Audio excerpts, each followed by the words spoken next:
नैहरवा चल आई ना तब बाई हो जाला तारा मरे लागेलो।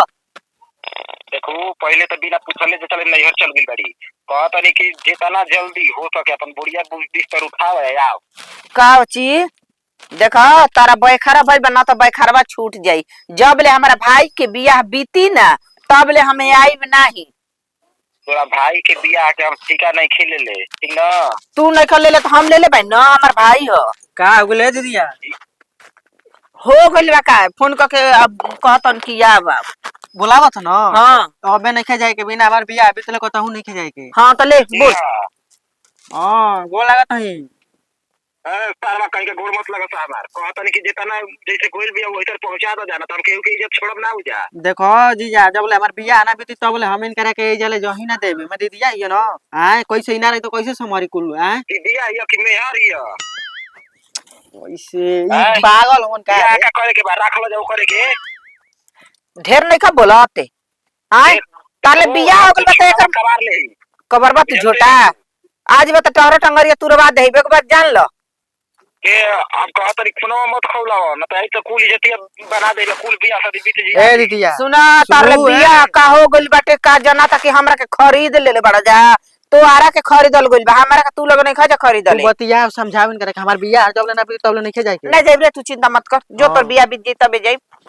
के आज आई बुतू आज ही अभी की बा आज हां कोनो कीमत पर तो हम जाइबे ना करबे आज। अब देखो तनी कौन सा ना के देला हम आवत नहीं होते। ऐसे बतिया होता जिसे जना तक इनकर बाप भाई कीन ले बड़सन। बड़ बड़ बोला तू ना तो मार लोलवा कुछ हुई जी। तू ही लोलवा कुछ देला आय नहर में बनी अपन देखावा तब रंग कि हम हई रंग के हनी जौन करला तो अपना घर ही करला ए जे ना कर लेबो। ये कह ना कि यार रखले बड़ू तो हरे लेखा ना मुंह नहीं मारत फिरते हरवर जल्ला। अच्छा अच्छा हम आवत नहीं तू घबरा जन। के तो कोर कबार लेबो नहीं खे जनाते। अच्छा आवते बानी अरे आवा ना ताले डेरा तनी का डिराए तो लगबू की लगबू कहां पे।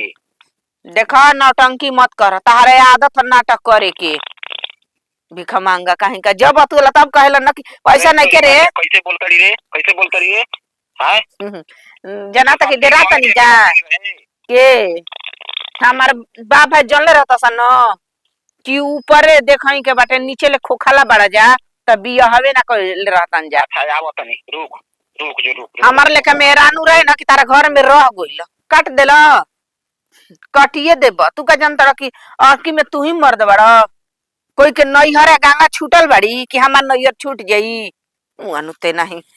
अबे कुछ न तो कुछ दिया जी ना तो खुश होके फट दे बगली में धली हन कैसे करत हमन देखावत हन कि बिना पूछले चल गइली चल ना जाई। बताव सारा कहीं का ऐसन मेरा जी पड़ा बड़ा अब हम का कहीं बहुत हम खीस में बानी। का चाहता नहीं जा उजारल का ससुर जी के ए मर्द हम का कहले बानी कि मैं हमार ससुर उजर जइहा। अरे महाराज देखो तनी क्या के 10 दिन से हीरल बनी जाई जी का कम से कम सोची जा समझी जा कुछ हो। ए मर्द कह के मेहरारू हमर 10 दिन से आइल बिया हम नहीं खियाइल हम तो आ जावत नहीं हमके कहत नहीं अगर दादी मोके कि बियाह शादी 2 दिन रही तब लिया के चलब बाकी मनते नहीं खे अपन सार भाई के उजार दई जा ठीक बा चलत नहीं हम। बताओ सारा ऐसा ही ना बेइज्जती करिया सा उ आइल बिया इज्जत बनावे कि बिगाड़े आइल बिया। अबे ई कहता काल दूसर कही ए बेरा इनके 12 पीटवा लिया के जाई। ए के बा अरे निकल जा तो कुल इज्जतिया हम बना दे। ए सारा काहे निकल से खरत करिया रे कौन हरे बिना लाज डर के कर बिना लाज डर के तू तार भतार हई अबे जानते नहीं खू कि कोनो दूसरो बा तो तूर दला के वड़िया तूर के रख देला ने और भतार लेके सुतर लो कि केवड़िया खोरे में 4 घंटा लगता इज्जतिया बना दे कुल अबे जानते नहीं खू।